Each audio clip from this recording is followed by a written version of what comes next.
Donc, par un coup de fil, on a été coupé, et donc je reprends un peu les dernières phrases. L'homme se comporte ici comme s'il était un dieu, mais le Dieu est au ciel. Et lui, ici sur terre, c'est donc comme un diable. Il ne tient plus du tout compte de la terre, sa mère, qui le produit, le nourrit, le vêtit et l'entretient. Il signe donc lui-même son arrêt de mort, parce que dans la vie, tout ce que l'homme dérange revient en boomerang.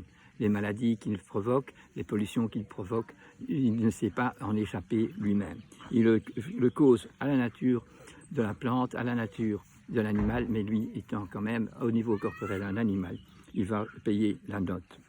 Et c'est à la fin de la Deuxième Guerre mondiale qu'on peut dire que c'est vraiment le couronnement de la bêtise humaine, puisque à ce moment-là, les grands du monde entier, pour arrêter la guerre mondiale, ont employé la bombe atomique et ont reçu le prix Nobel de la paix.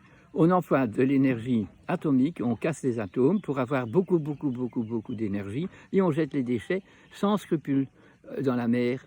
Et pourtant, on sait, en tant que scientifique, et tout le monde le sait quelque part par le bon sens même, que ces saloperies vont rester pendant des milliers d'années, nous embêter et démolir notre patrie, notre terre. Nous sommes normalement des êtres conscients, mais non, pour l'économie, pour la facilité de l'énergie, nous avons vendu notre âme. L'homme se comporte donc comme un fou enragé, en attaquant tous ceux qui le gênent sur son passage. Les plantes, les animaux et même les maladies, il veut les tuer. Tous les éléments sur terre qui le soutiennent pour s'élever, il les extermine sans pitié. Les copains d'abord, n'est-ce pas de la folie furieuse? Les vaccinations encore un peu honnêtes contre la variole, par exemple, expérimentées bien avant Pasteur, n'ont heureusement pas connu le même succès que la vaccination contre la rage et puis contre la grippe. Et chez Pasteur, ça a été très vite vérité que l'enfant qui aurait été guéri grâce au fait du vaccin, eh bien après, il y a la preuve que le chien n'était pas enragé. Et mais quand même, la mèche était allumée, et donc la publicité mondiale était déjà bien occupée, et l'Institut Pasteur a pu donc continuer son succès. Elle mettait en évidence des rapports entre différentes races d'animaux et les mêmes agents viraux pour aider à gérer un problème commun. Je parle de la variole. Et on peut dire la même chose, la fièvre aphteuse, pour des animaux qui alors ont un nombre de doigts pairs, car les chevaux avec un seul doigt par pied n'y ont pas droit. Pour la rage, dès le début, les doutes et les preuves de fausseté sont rejetés pour certifier l'efficacité du stratagème. La présence du virus dans la salive de l'enragé n'a pas été prouvée et la présence d'anticorps avant la morsure dans le mordu non plus. Toute l'histoire du vaccin est tissée de faux fils. Les chercheurs n'ont jamais suivi la tactique normale des scientifiques, ni la stratégie typique du philosophe. Le vaccin ne peut vraiment sécuriser que les simples d'esprit, les naïfs. Un danger incontournable persiste. Le renard n'a pas la force physique du loup, mais il démontre par sa ruse son habileté à manœuvrer les plus grands et les plus forts.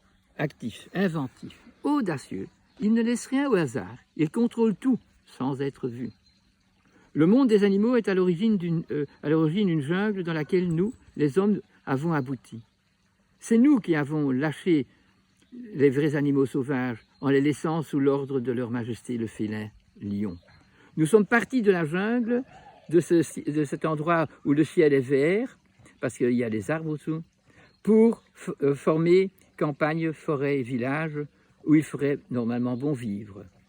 Car normalement, une ville, ce serait l'endroit où les gens de tous les contrées autour de cette ville viendraient montrer leur art et leurs produits qui seraient des magnifiques choses à mettre en ville pour que tout le monde puisse les observer et apprendre comment l'humain évolue dans son endroit où il vit.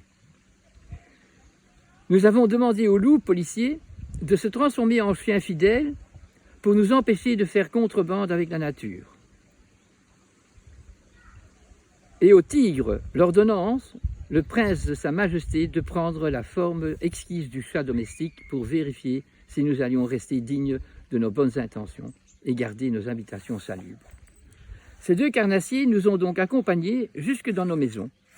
Mais le renard, non, il est resté dans la forêt, où l'homme civilisé n'a pas suffisamment de connaissances pour garder un bon œil. Ainsi, Maître Renard, notre contremaître hors de nos villes, restait chez lui pour entretenir l'ordre entre les animaux sauvages et la forêt. Monsieur, l'homme, installé dans ces villes, fait de ses propres mains, devait simplement maintenir lui-même l'ordre de l'endroit qui était chez lui. La ville, hélas, ne s'est pas élevée au niveau divin qu'il s'était imaginé, ni devenue le théâtre flamboyant de la culture et civilisation humaine à l'image de notre propre nature, mais un endroit pollué moralement et physiquement. Pour relier leur ville dévergondée, les consommateurs parsèment les forêts en construisant leurs autoroutes et leurs chemins de fer, leurs TGV. Les citadins qui veulent faire du reste de la campagne une chambre à coucher et des plaines de jeux ou de golf fuient la ville pour saccager ce qui reste encore de forêt ou autour des forêts. Voici où nous en sommes aujourd'hui. La ruse du renard est déjà nécessaire pour sauver la forêt des dégâts provoqués par les animaux humains qui s'installent à un endroit. La ruse, c'est pour arrêter le sédentarisme. Vous comprenez déjà, les castors, quand on est, par exemple, au Canada et qu'on a sa petite maison ou sa petite hutte, et qu'on ajoute des huttes et on commence à vivre sédentairement, eh bien, à un moment donné, ça devient un endroit où on commence à voir donc des rats et toutes des choses parce qu'on n'est pas assez propre dans cette espèce de sédentarisme. Et alors, en faisant le castor coupant les arbres pour faire des barrages, on voit que tout d'un coup, cet endroit, c'est donc l'endroit où ces habitations sont toutes mises, eh bien, sont complètement saccagées par l'eau qui monte. C'est une ruse de la nature aussi, d'obliger aux gens de ne pas polluer, même quand on est encore tout au début, quand il n'y a pas encore d'industrialisation. Évidemment, le renard, c'est beaucoup plus raffiné, puisque normalement, les grands intellectuels, ceux qui ont des diplômes d'ingénieurs, des diplômes d'architectes, c'est eux qui, avec leurs connaissances, devraient être assez rusés pour ne pas faire des autoroutes qui démolissent le rapport de gauche et de droite de la faune et de la flore, mais en faisant des tunnels, en faisant des ponts pour permettre aux animaux et aux plantes de continuer leur accordement. Et ça, ils n'ont pas été, parce que dorénavant, quand vous avez un diplôme, que ce soit médecin, vétérinaire, que ce soit architecte ou que ce soit quoi qu'ils sortent maintenant de notre académie, on fait tous la même chose. Les architectes construisent partout.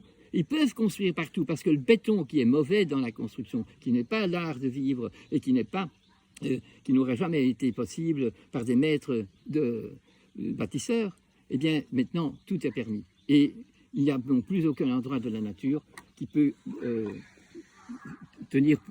continuer sa nature comme l'intelligence de la nature le voulait.